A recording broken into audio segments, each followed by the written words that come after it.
नमस्कार दोस्तों, मैं हूं अर्चना प्रजापति एडवोकेट। हमारे channel AP legal information in Hindi में आपका स्वागत है। दोस्तों, आज हम फिर एक नई जानकारी लेकर आए हैं। ये एक अहम फैसला है, सुप्रीम कोर्ट का जजमेंट आया हुआ है और ये सुप्रीम कोर्ट का जजमेंट बहुत ही अच्छा जजमेंट है। यह व्यक्ति के मौलिक अधिकार से संबंधित जिसका हनन हुआ है उसका जजमेंट आया हुआ। सुप्रीम कोर्ट ने उस मुकदमे को खारिज किया है। जो जजमेंट आया था, एक मौलिक अधिकार का उल्लंघन हुआ था। दोस्तों, आरोपी को गिरफ्तारी का कारण नहीं बताया तो गिरफ्तारी और रिमांड होगा अवैध। यही मेरा आज का वीडियो है। उम्मीद करती हूँ यह वीडियो बहुत ही आपको अच्छा लगेगा और जानकारी भरा होगा। हमारे चैनल पर आप नए हैं तो लाइक शेयर सब्सक्राइब आल बटन क्लिक कर लीजिएगा, क्योंकि ऐसे ही कंटेंट हमारे चैनल के माध्यम से आप तक पहुँचता रहता है। दोस्तों, आज जो जजमेंट है बहुत ही महत्वपूर्ण जजमेंट है, जो यह कहता है कि आरोपी को गिरफ्तारी का कारण नहीं बताया तो गिरफ्तारी और रिमांड दोनों वैध नहीं होगा, अवैध होगा। सुप्रीम कोर्ट ने यह जजमेंट देते हुए कहा है, उसकी मुकदमा खारिज किया हुआ। और सुप्रीम कोर्ट ने यह भी कहा है कि अगर आपको अधिकार मिला हुआ है, भारत के संविधान में मिला हुआ है और भी अन्य विधियों में मिला हुआ है, तो उसका उल्लंघन आप नहीं कर सकते हैं। गिरफ्तार व्यक्ति के लिए बहुत ऐसे प्रावधान है जिस गिरफ्तारी का कारण जान सकता है। तो इस केस में यही हुआ था कि एक महत्वपूर्ण फैसला में सुप्रीम कोर्ट ने व्यक्तियों में मौलिक अधिकार पर अहम फैसला दिया है कि कहीं ना कहीं मौलिक अधिकार का इसमें हनन हो रहा था।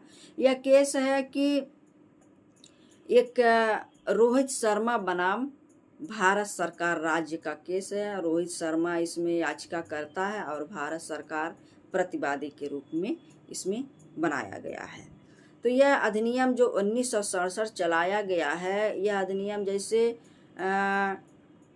गैर कानूनी गतिविधियों का, ये गैर कानूनी ढंग से कोई कार्य करता है उसकी रोकथाम के लिए एक अधिनियम बनाया गया है 1967, जिसका इंग्लिश है UAPA, अनफुल लॉ, जिसको कहा गया है अनफुल लॉ एक्टिविज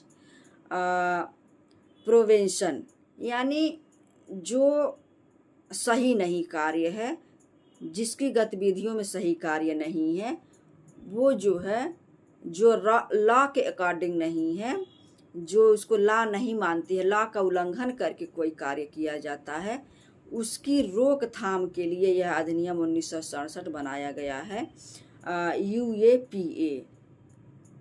जो आतंकवादी का भी इसमें आया है जिक्र कि आतंकी गतिविधियों के रोकथाम के लिए, यह मेन उद्देश्य इसका यह है कि आतंकी गतिविधियों के रोकथाम के लिए यह बनाया गया है अधिनियम 1967। तो इसी के अंतर्गत एक व्यक्ति को क्या किया गया था, गिरफ्तार किया गया था। गिरफ्तार करने के बाद उस व्यक्ति को उसका कारण नहीं बताया गया था, उसको रिमांड पर भी ले लिया गया था, उसको ऊपर आरोप पत्र भी तैयार कर दिया गया था। न्यायालय में जब प्रेषित हुआ, होने के लिए तैयार था, तो यहाँ क्या होता है, रोहित शर्मा बनाम भारत राज्य यहाँ चुनौती दे देता है। वह चुनौती क्या देता है कि हमारे ऊपर चार्ज पत्र भी तैयार हो गया है, हमें रिमांड पर भी ले लिया गया और हमें गिरफ्तार भी किया गया, लेकिन हमारे पूछने पर हमें कुछ नहीं बताया गया किस जुर्म में हमें गिरफ्तार किया गया, क्यों किया गया, हमारा क्या कसूर है। उसके यहाँ सीधे सीधे यह लगता था कि यह हमारे मौलिक अधिकार का उल्लंघन है और इसी बात को लेकर वह सुप्रीम कोर्ट में अपने वकील के माध्यम से चुनौती दे देता है, याचिका दायर करता है। रोहित शर्मा बनाम भारत राज्य यह केस का नाम है, जो जजमेंट आया हुआ सुप्रीम कोर्ट द्वारा।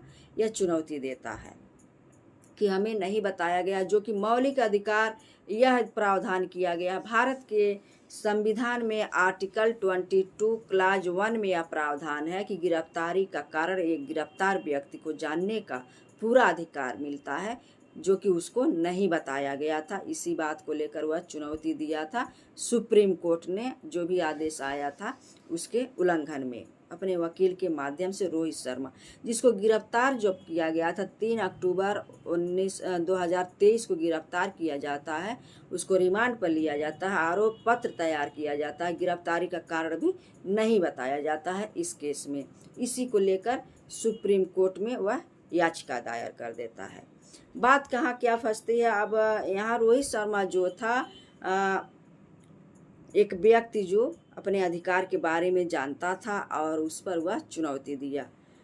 यहाँ क्या किया गया था कि निर्णय की कुछ बातें हम जान लेते हैं। निर्णय की मुख्य बातों में क्या आता है कि न्यायालय ने पाया कि वास्तव में इसके मौलिक अधिकार का उल्लंघन हुआ है, पुलिस द्वारा इसको गिरफ्तार किया गया है और गिरफ्तारी का कारण भी नहीं बताया गया है और इसको रिमांड पर भी मांग लिया गया है, आरोप पत्र भी तैयार कर दिया गया है। उसके बावजूद भी अभी तक आरोपी को यह नहीं पता है कि किस कारण से हमें गिरफ्तार किया गया। सुप्रीम कोर्ट ने यह पाया। सुप्रीम कोर्ट क्या करता है यहाँ कि इस अधिनियम जो 1967 अधिनियम गैर कानूनी संगठन का गैर कानूनी कार्य करती है उसके रोकथाम की बात किया कि इसके अंतर्गत यह गलत हुआ है और जिसको रोकना अति आवश्यक है, गैर कानूनी ढंग से यह कार्य किया गया है, इसके लिए यह प्रावधान किया गया है, बनाया गया है। और आर्टिकल 22(1) का भी उल्लंघन किया गया है, जो रोहित शर्मा जिसके पात्र थे और जिसका अधिकार था यह जानना कि गिरफ्तार किस लिए किया गया है, जो कि इसमें नहीं किया गया था। तो इसमें यही हुआ कि ये न्यायालय ने पाया कि उसके संवैधानिक सुरक्षा को आघात पहुंचा है। संवैधानिक सुरक्षा जो प्रावधान करती है हमारे संविधान में, आर्टिकल 21 भी है, 22 भी है, जितने भी अधिकार हमें दिए गए हैं मौलिक अधिकार में, सब हमको पता होना चाहिए, हमारे अधिकार में शामिल होना चाहिए, हम उसका उपयोग कर पाएँ। यह जब न्यायालय देखा, सुप्रीम कोर्ट ने देखा वास्तव में हनन हुआ है, तो उसके मुकदमे को, उस चुनौती को एक्सेप्ट करता है और उस चुनौती को देखते हुए खारिज करता है। वह मामला, क्या मामला खारिज करता है? गिरफ्तारी का मामला खारिज करता है, आरोप पत्र का मामला खारिज करता है और रिमांड, तीनों जो भी किए गए थे पुलिस द्वारा उस सारा को खारिज कर देता है कि इसको बताया नहीं गया, इसके संवैधानिक अधिकारों का उल्लंघन हुआ है, मौलिक अधिकारों का उल्लंघन हुआ है, क्यों नहीं बताया गया। तो यह मामला खारिज कर देता है, जो कि वो सुनिश्चित करती है उसके सुरक्षा को लेकर भारत के संविधान में 22 आर्टिकल 1 कि हर गिरफ्तार व्यक्ति का अधिकार होगा कि वह जान सके कि किस कारण हमें गिरफ्तार किया जा रहा है। उसके बाद से अवैध गिरफ्तारी और रिमांड को रद्द कर देता है सुप्रीम कोर्ट और उसको जो है रोहित शर्मा को बरी कर देता है। कोई उस पर चार्ज फाइन नहीं लगता है और उस चुनौती को एक्सेप्ट करके और जो भी रिमांड था वो सारा आरोप पत्र गिरफ्तारी खारिज कर देता है। उसके बाद क्या करता है, आदेश में श्री शर्मा या उसके वकील को ये भी नहीं कुछ पता चल पाता है कि कोई रिमांड का कारण बताया जाए, गिरफ्तारी का कारण बताया जाए, आरोप पत्र में क्या लिखा गया, क्यों लिखा गया, वकील को भी नहीं पता चला और शर्मा को भी नहीं पता चला इस केस में, तो यहाँ वैसे भी खारिज हो जाएगा। तो यहाँ सबसे बड़ी बात, उद्देश्य से इस केस का मतलब यही है कि आपके संवैधानिक अधिकार जो मिले हुए हैं उसका उल्लंघन हुआ था, मौलिक अधिकार का उल्लंघन हुआ था। और तो और CRPC की धारा जो है 41A में 41 क में भी यह प्रावधान किया गया है कि अगर आप किसी व्यक्ति को गिरफ्तार करेंगे तो गिरफ्तारी से पहले आपको लीगल नोटिस भेजना होगा कि किस कारण से आपको थाने बुलाया जा रहा है, आप किस जुर्म के लिए यहाँ आपको आना होगा, एक लीगल नोटिस देना होगा।